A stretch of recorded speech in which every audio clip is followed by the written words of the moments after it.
Today in PA is brought to you by Renewal by Andersen of Central Pennsylvania, where you can now get $400 off every window and $800 off every door until March 31st. That's at $0 down, 0 payments, and 0% interest for 1 whole year. Call up 717-727-7558 or visit rbacentralpa.com/deals for details.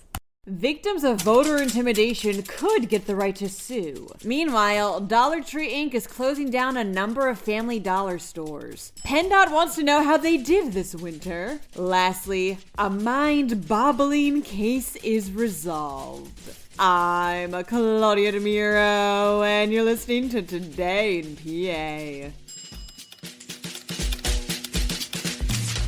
Victims of voter intimidation would be able to sue under a bill that just passed through the State House Judiciary Committee with a 14-12 vote, reports the Pennsylvania Capital Star. House Bill 461, as sponsored by State Representative Stephen Kinsey, would allow for victims to sue for punitive damages and attorney fees against anyone convicted of violating the state's election code's provisions against voter intimidation. This intimidation, states Kinsey, includes acts such as disseminating false or misleading information, including information on voting eligibility and polling place hours. Some officials have questioned this legislation, like Representative Rob Kaufman, who noted there appeared to be a lack of a definition for such a quote-unquote aggrieved person who would have enough standing to sue over alleged voter intimidation. House Bill 461 is now on its way to the full House for consideration.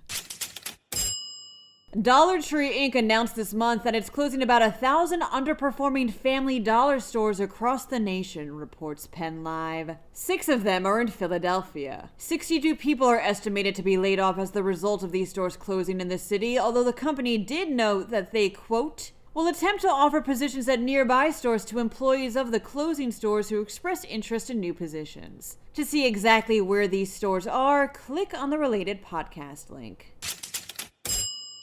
PennDOT wants your opinion on how they did this winter, states the York Dispatch. The department has a survey open to the public asking questions about things like snow removal and just general winter services stuff. It's also anonymous. You can take this survey yourself now through April 17th.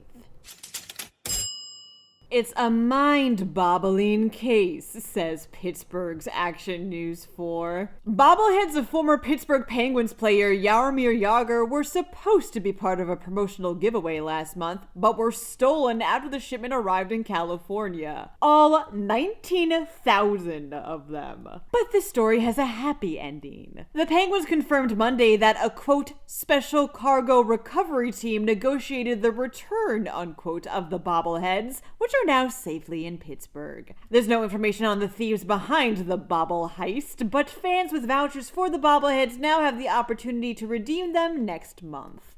That wraps up today's episode. For even more news, mosey on over to PennLive.com. And please remember to rate this podcast and to leave it an honest review, too, if you have the time. Thanks in advance, and as always, thanks for listening. I'm Claudia Dimuro, and I'll see you tomorrow for Friday's episode of Today in PA. Today in PA is brought to you by Renewal by Andersen of Central Pennsylvania, where you can now get $400 off every window and $800 off every door until March 31st. That's at $0 down, 0 payments, and 0% interest for 1 whole year. Call up 717-727-7558 or visit rbacentralpa.com/deals for details.